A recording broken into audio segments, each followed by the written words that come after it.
Bonjour à tous, je suis Jonathan Coulon de l'agence Côté Particulier. Je suis agent immobilier, administrateur de biens et syndic à La Rochelle. Dans cette vidéo, je vais vous parler aujourd'hui de La Genette. Tel que répertorié par l'inventaire du patrimoine de La Rochelle, le quartier de La Genette est bordé par les quartiers de Port-Neuf à l'ouest, Saint-Maurice et Fétilly au nord, le centre-ville à l'est et bien évidemment le front de mer au sud. Allez, suivez-moi, c'est parti! Il est l'un des plus beaux quartiers de La Rochelle, avec de multiples services de proximité à votre disposition.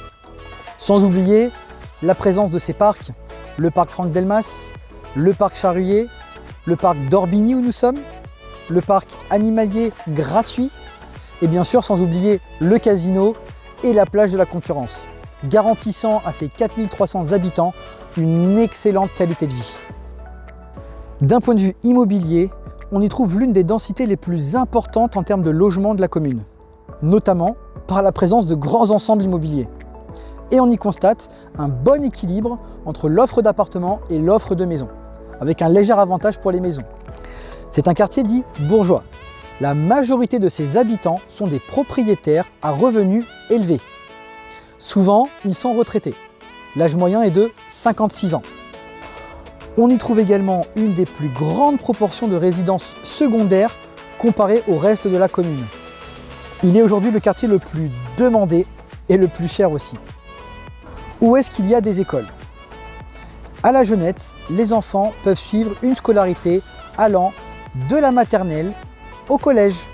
Grâce notamment à ces deux établissements, l'école maternelle et élémentaire La Rochelle-La Genette, rue Michelet, et également le collège Missy, rue du Bois de l'Épine. En matière de transport, le quartier de La Genette est traversé par différentes lignes de bus. Il y a environ 4 lignes principales, bien réparties, et on y recense près de 12 arrêts. Ce maillage permet aux habitants du quartier de rallier tous les quartiers de La Rochelle. Aussi, ce quartier, comme la plupart de la commune, bénéficie de nombreuses pistes cyclables. Ainsi, il est très facile de se déplacer. Et du côté des services publics, nous retrouvons la caisse d'allocation familiale, la caisse primaire d'assurance maladie et la maison des écritures à la Villa Fort-Louis, un espace dédié à la francophonie, à l'audiovisuel et plus largement à la littérature. En termes d'établissement de santé, on y trouvait la clinique du Mail qui malheureusement déménage pour rejoindre une clinique du même groupe, la clinique de l'Atlantique à Puy-de-Bourreau. Toutefois, dans le quartier, il y a beaucoup de professionnels de la santé, tels que médecins généralistes, ostéopathes, kinésithérapeutes, dermatologues, ophtalmologues, podologues, etc., etc. Plusieurs pharmacies sont à votre disposition, ainsi qu'un centre de santé et un laboratoire. L'environnement est urbain, avec beaucoup d'espaces verts. Ce quartier jouxte le centre-ville et le front de mer. C'est un quartier idéal pour les familles, pour les sportifs et les promeneurs. Le quartier abrite l'église du Sacré-Cœur, une église au style romano-byzantin consacrée au XXe siècle. D'un point de vue culture également, vous trouverez à proximité du quartier théâtre et musée. Aussi, le quartier est animé par le comité de quartier de La Genette, qui est situé rue de la Pépinière, qui est très actif et propose à ses adhérents une multitude d'activités culturelles, éducatives et sportives. Un grand merci à eux pour leur travail. Où peut-on faire du sport à La Genette? Il n'y a pas d'infrastructure sportive à proprement dit. Néanmoins, vous pourrez profiter de belles promenades dans les parcs le long du Mail. La plage de la Concurrence et le front de mer vous permettront de vous baigner ou de pratiquer des activités nautiques. Également, des clubs sportifs sont à votre disposition, tels que le club de l'Amicale de La Genette. Le mini-golf situé près de la plage de la Concurrence vous permettra de passer d'agréables moments sportifs en famille.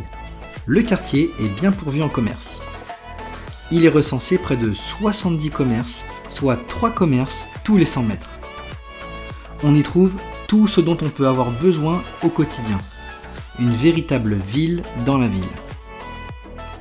Je vous propose maintenant le témoignage de Frédéric, caviste chez Intercave, et Alicia, collaboratrice chez Entendre, deux commerces situés avenue Jean Guiton. Depuis quand es-tu installé dans le quartier? Bonjour, je m'appelle Frédéric et j'ai repris ce magasin Intercave il y a un peu plus de 3 ans.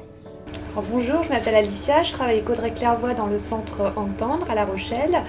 Audrey s'est installée en 2012 et moi j'ai rejoint son magasin depuis 2 ans. Que propose ton commerce?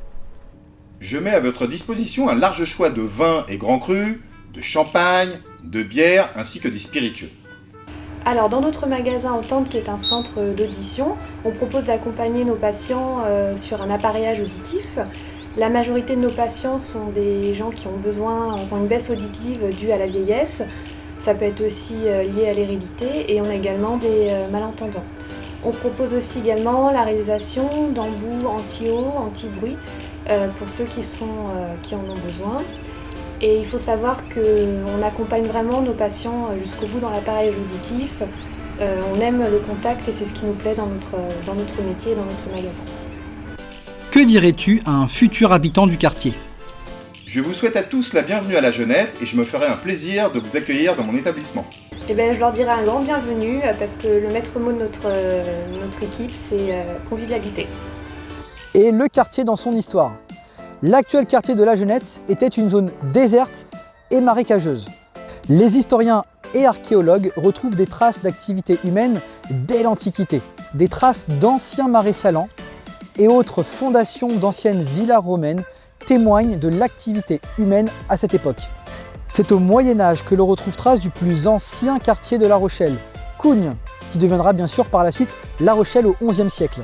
La Petite Roche, comme on l'appelait autrefois, s'est véritablement construite, tournée vers la mer. La Rochelle, dans son histoire, a connu de très nombreux sièges, dont le plus connu, au XVIIe siècle, le fameux grand siège de Richelieu, dont on observe encore aujourd'hui les vestiges de la digue, non loin du quartier de la Jeunette. À cette époque, 9 forts avaient été construits afin d'étouffer La Rochelle, sous le règne de Louis XIII, notamment le principal Fort Louis, qui était installé ici même dans le parc Franck Delmas. Sur le site, on y retrouve aujourd'hui la villa Fort Louis, ancienne maison de Franck Delmas, ancien armateur rochelais et résistant français, qui aujourd'hui est occupée par les services municipaux, la maison des Écritures.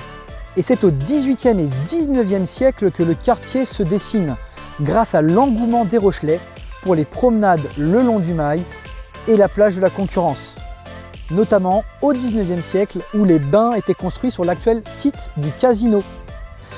Et c'est au milieu de ce siècle que de riches investisseurs rochelais et parisiens ont commencé à lotir le quartier, créant une meilleure organisation urbaine. C'est alors que furent construites les premières villas bourgeoises du quartier.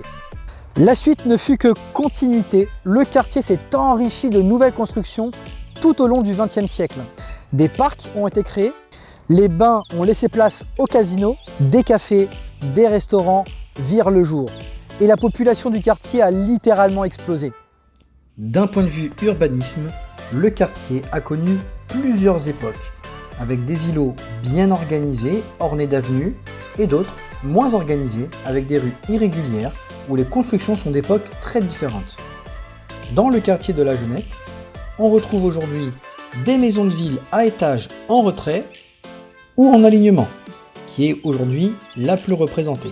Mais aussi, on y retrouve des villas construites par un architecte et très prisées pour les maisons de vacances. Des maisons basses, donc des petites maisons de plein pied, des maisons de ville en série identiques en alignement ou en retrait, et enfin des barres d'immeubles permettant l'accueil de nombreux habitants. Merci à tous d'avoir suivi cette vidéo, j'espère qu'elle vous a plu. Mon équipe et moi-même restons à votre entière disposition pour tous vos projets immobiliers, que ce soit de la vente, de l'achat, de la location, de la gestion et du syndic. À très bientôt, ciao!